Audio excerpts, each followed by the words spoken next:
ওম মধুমাতারিতায়তে মধু সরন্তি সিন্ধব মাদ্দিনা সন্তসতি মধুনক্তম মুতর্ষস মধুমৎ পার্থিবং রজ মধু দোলাস্তনা পিতা মধুমন্ন বনস্পতি মধুমস্ত সূর্য মধ্যিগৌ ভবন্তু নঃ। ওম গুরু ব্রহ্মা গুরু বিষ্ণু গুরু দেব মহেশ্বর গুরু রেব পরম ব্রহ্ম তস্मै শ্রী গুরুবে নমঃ। বলছে মনু সংগীতায় মনু, পরলোক প্রাপ্তির জন্য পিতা মাতা পুত্র জ্ঞাতিবর্গ আত্মীয় স্বজন বর্গ কেউই সেদিন সহায় হবে না। নমত্র সহার্থায় পিতা মাতা চতিষ্ঠত ন পুত্র ধারণ ন জ্ঞাতি ধর্ম তিষ্ঠত কেবলম। বলছে পিতা মাতা পুত্র জ্ঞাতি আত্মীয় স্বজন কেউই পরলোক প্রাপ্তির জন্য সহায় হবে না, সহযোগিতা করতে পারবে না। একমাত্র ধর্মই সেই দিন সহায় হবে, সহযোগিতায় থাকবে। এক উপজাতে জন্তুর এবং এক প্রলীয়তে, বলছে একাই এই মানব জন্মের স্বাদ, জন্মের স্বাদ পেয়েছি আমরা, মৃত্যুর স্বাদটাও আমাদের একাই পেতে হবে।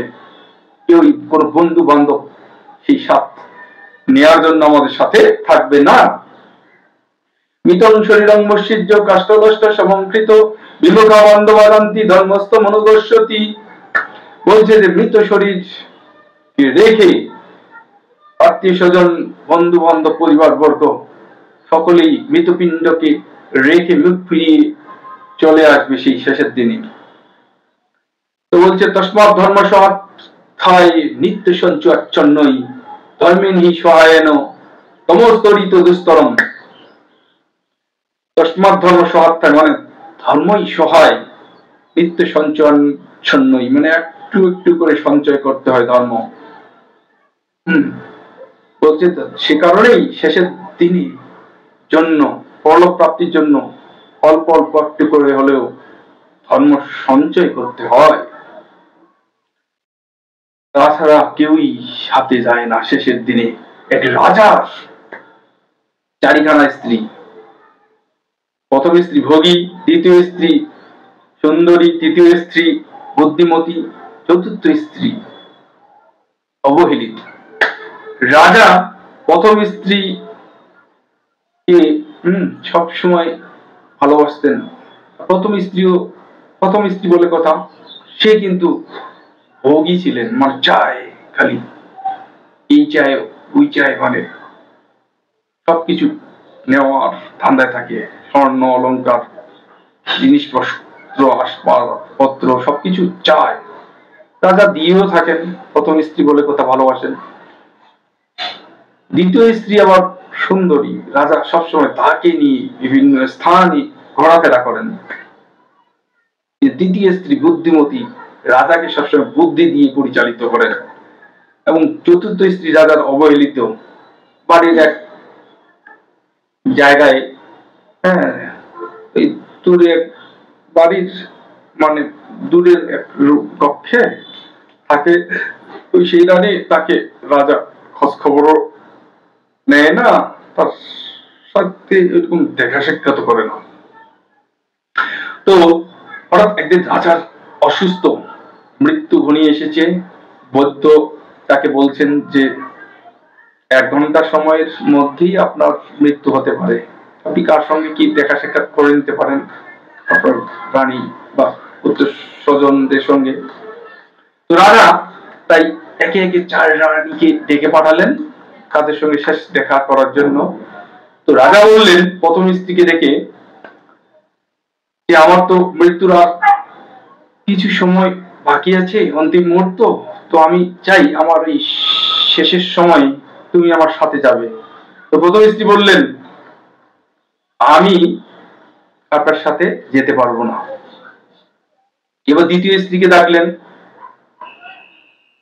তো দ্বিতীয় স্ত্রী কি সুন্দরী, রাজা কে বললেন যে আমি যাব, কিন্তু মানে শ্মশান ঘাট পর্যন্ত, কিন্তু আপনার চলে যাওয়ার সাথে সাথে আমি অন্য কারো হয়ে যাব, অন্য রাজার হয়ে যাব, এরকম বললেন, মানে একটু হতাশার কথা। তৃতীয় স্ত্রী তৃতীয় স্ত্রী বললেন রাজাকে যে বুদ্ধিমতী, সেই তৃতীয় স্ত্রী বললেন যে আমি যাব, বাট ওই শ্মশান পর্যন্ত যাব, কিন্তু আপনার শহীদ এককালীন যাব না, ওই পর্যন্তই যাব, আবার ফিরে চলে আসবো। চতুর্থ স্ত্রী বললেন, যখন ডাকা হলো, সে বললেন যে আমি আপনার সাথে যাব, আপনি এতদিন আমার খোঁজ খবরও নেননি, কিন্তু আপনাকে তো আমি ছাড়তে পারি না। তো দেখেন, যাকে এতদিন রাজা অবহেলা করে আসছিলেন, সেই রাজার সাথে যেতে চাইলেন। এই চতুর্থ স্ত্রী থেকে শুরু করে দ্বিতীয় প্রথম স্ত্রী, এগুলা কারা? আসলে চিন্তা করেন যে এগুলা আমাদের দেহটা হচ্ছে, যদি রাজা হয়, আমরা প্রতিপত্তিকে দেহ জগতের যে আত্মা রাজা, আর আমাদের এইরকম মানে রানীগুলো কারা? এই আমাদের চারিপাশের যে দেহটা, আমাদের ভোগ বিলাসে দেহটা আমাদের সাথে কিন্তু এই আত্মার সাথে যেতে পারে না। তো বলছে যে এই দেহটা কিন্তু ভোগ বিলাস করে, এই প্রথম স্ত্রী। দ্বিতীয় স্ত্রী হচ্ছে টাকা করি। এই টাকাকে আমরা খুব ভালোবাসি, কিন্তু এই টাকা তো আমাদের সাথে যাবে না, আত্মার সাথে যায় না। এগুলা আবার শ্মশান গেলে পরে এই টাকাগুলো যে যার বা কেউ ওগুলো নিয়ে বা ভোগ করে, পরবর্তী যে মালিক আছে তার সন্তান আদি নিয়ে নেয়। চতুর্থ স্ত্রী, দেখেন চতুর্থ স্ত্রী বুদ্ধিমতী, মানে পরিবারের আশেপাশের যে বন্ধু বান্ধব, এরা তৃতীয় স্ত্রী, এরা সবসময় বুদ্ধি দিয়ে সহযোগিতা করে, শ্মশান ঘাট পর্যন্ত এরা যায়, কিন্তু সহমরণে কেউ চায় না। আর চতুর্থ স্ত্রী অবহেলিত, মানে ধর্ম, মানে তাকে অবহেলা করে আসি, তো শেষে সেই দিনে একমাত্র ওই ব্যক্তির সঙ্গে, মৃত ব্যক্তির সঙ্গে বা আত্মার সঙ্গে ধর্মটাই যাবে। এই বিষয়গুলো মাথায় রেখে, যে ধর্মই সাথে যায়, সে কারণেই ধর্মকেই গুরুত্ব দিতে হবে। এই ধর্মকে গুরুত্ব জানিয়ে